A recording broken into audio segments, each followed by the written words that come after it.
A chanceler alemã Angela Merkel disse há pouco no Parlamento Alemão que a Europa está prestes a criar uma união orçamental, isto depois de ter discutido o assunto com o presidente francês e ter acertado uma reunião na próxima segunda-feira com o objetivo de alinhavar um novo tratado que possa, segundo palavras de Merkel e Sarkozy, refundar a Europa. O que é que se pode esperar Bom, desta refundação da esta Europa semana foi daqui a muito, portas? esta semana foi muito estranha desse ponto de vista, porque ela começa com a divulgação nos jornais da nova posição alemã.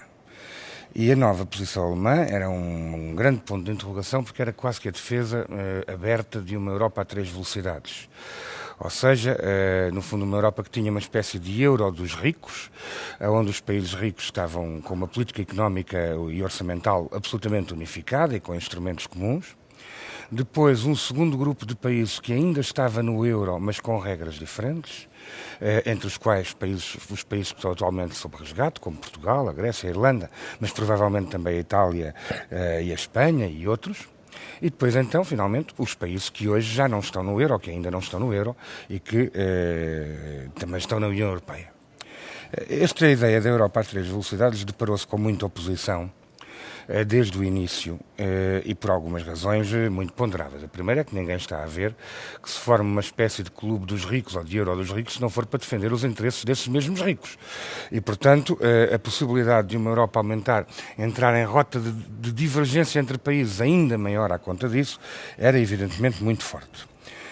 Mas a segunda questão, que é muito complicada, e essa mantém-se inteiramente atual, aliás, nas discussões para os próximos meses, é que não é claro qual é que seria o modelo da maior integração. O que nós hoje temos é uma situação em que há uma capital, e essa capital não é Bruxelas, é diretamente Berlim, uma capital que interfere na política de todas as outras capitais. E, portanto, isto coloca um problema democrático muito complicado. De qualquer modo, eu creio que estas ideias iniciais da senhora Merkel, ou que foram lançadas como atribuíveis aos alemães, foram mais uma espécie de um balão de ensaio, exatamente por esta oposição toda.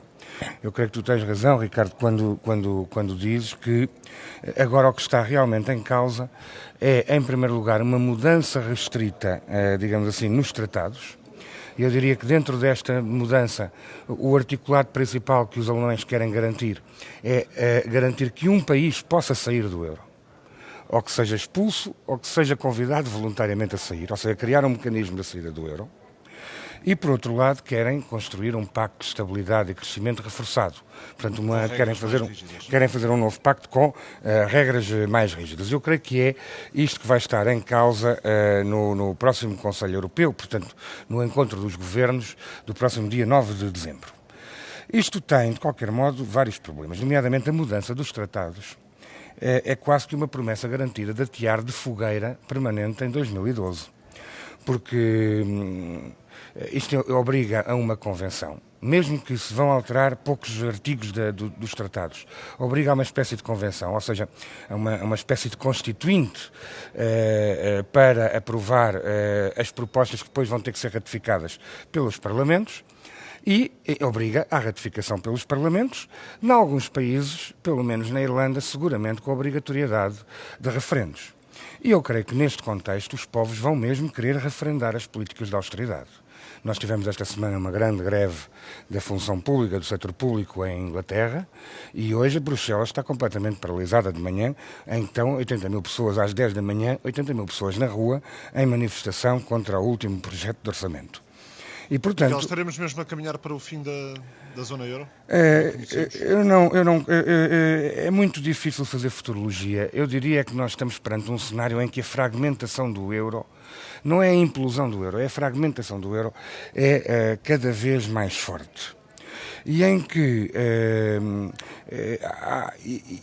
a ideia de uma Europa em que a integração é feita pelos governos e não por parlamentos europeus, nem sequer pela Comissão Europeia, ou seja, em que, de facto, a Alemanha e a França começam, de facto, a decidir por todos os outros de uma forma aberta e legitimada por uma mudança nos tratados, eu creio que esse são os dois grandes riscos com que nós nos deparamos. Mas há um terceiro.